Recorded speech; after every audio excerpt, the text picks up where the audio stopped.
వర్షాలు ఎక్కువ పడుతున్నాయి కదా, ఎట్లా మీ పంట ఏమన్నా నష్టపోయిందా? మస్తు నష్టం అయిపోయింది సార్. వర్షాకాలము కంటిన్యూగా ఇప్పటికీ 10 రోజులు అయిపోయింది. 10 రోజుల నుంచి కూడా వర్షాలు తగ్గుముఖం లేవు. అన్ని పంటలు, క్యారెట్ అయితే భూమిలో మురిగిపోయింది, మిరపకాయలు కూడా ఎర్రగా అయిపోయినాయి, టమాటాలు అయితే పూర్తిగా ఖరాబ్ అయిపోయి ఒక 50 బాక్సులు వెళ్తాలో 5 బాక్సులు కూడా వెళ్తలేవు. ఇక ముందు ఇంకా వారం అయిపోయినాక కూరగాయలు అన్నీ జంప్ అవుతాయి. ఎంత జంప్ అయినా రైతుకి ఏమీ లాభం ఉండదు, ఎందుకంటే పెట్టి లక్షల కోట్ల రూపాయలు అన్నీ నష్టమైపోయినాయి. మళ్ళీ పంట దిగుబడి లేకుండా అయినటువంటి పరిస్థితి లేదు. కాబట్టి ఎడలేని వర్షాలు పడటం వలన మొత్తం పంటలంతా నష్టపోయి కస్టమర్ ఏమో ధరలు ఎక్కువ, అది ఎక్కువ అంటే వాళ్ళు కిలో కొనేది పావు కిలో కొనుక్కారు, కానీ రైతుకు వచ్చేటటువంటి ఒక పరిస్థితి అయితే లేదు. అంటే ఇప్పుడు వారం రోజులు వర్షాలు పడుతున్నాయి, ఈ మార్కెట్లో కూరగాయల ధరలు ఏమైనా పెరిగినాయా? ఇప్పుడైతే ప్రస్తుతానికి పెరగలేవు. ఇప్పుడు ఉన్న పంట వస్తున్నది కాబట్టి పెరగలేవు. ఇక ముందు పెరిగే అవకాశాలు ఉంటాయి, ఎందుకంటే ఈ పంట అయిపోయింది. ధనామని మళ్ళీ ఎండ కొట్టేసింది అనుకో, ఉన్న పంట అంతా రాలిపోతుంది భూమి మీద. అంటే కస్టమర్లు చెప్తున్నారు కదా, ఈ వర్షం వల్ల బాగానే కూరగాయల రేట్లు మాత్రం బగ్గుమంటున్నాయి మార్కెట్లో. ఏం బగ్గుమనలేదు. ఏ కస్టమర్ ఇక్కడ రమ్మని నా దగ్గరికి ఈయనే మాట్లాడుతుంది, ఇక్కడ స్టాల్ కాడ లేకపోతే బోర్డు కాడికి రమ్మని ఏ కస్టమర్. వాళ్ళు ఎప్పుడు 10 రూపాయలు ఉన్నా కానీ 20 రూపాయలు అంటారు, 20 రూపాయలు ఉంటే 60 రూపాయలు అంటారు. బయట 50 రూపాయలు ఉంటాయి, 30 రూపాయలు ఉంటాయి.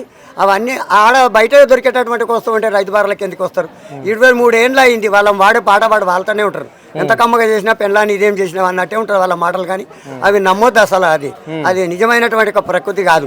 ఒక రూపాయి ఎక్కువ ఇయ్యాడు ఏ కస్టమర్. ఇక్కడ రమ్మని ఉన్న మైకులో చెప్పుతాం. ఇప్పుడు బోర్డు మీద ఉన్న రేటు ఒకటి ఉంటది, ఇక్కడ వ్యాపారస్తులు అమ్మేది ఒక రేటు ఏముండదు. బోర్డు మీద 25 రూపాయలు ఉంటది, 30 రూపాయలు చెప్తాం. ఎందుకు చెప్తాం అని వాళ్ళు ఆన్సర్ అడుగుతారు.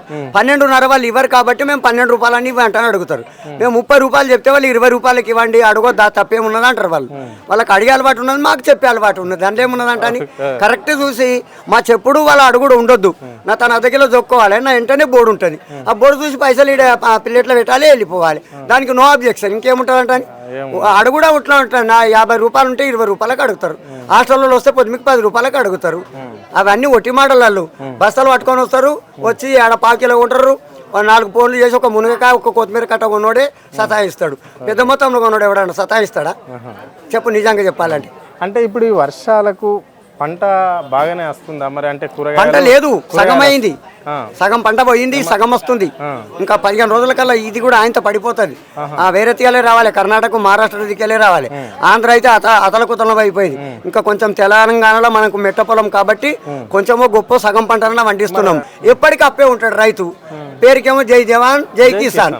జై కిసాన్ అంటే అసలు రైతులకు ఆ కొడుకులకు పిల్లడిచ్చేటోడే లేడు.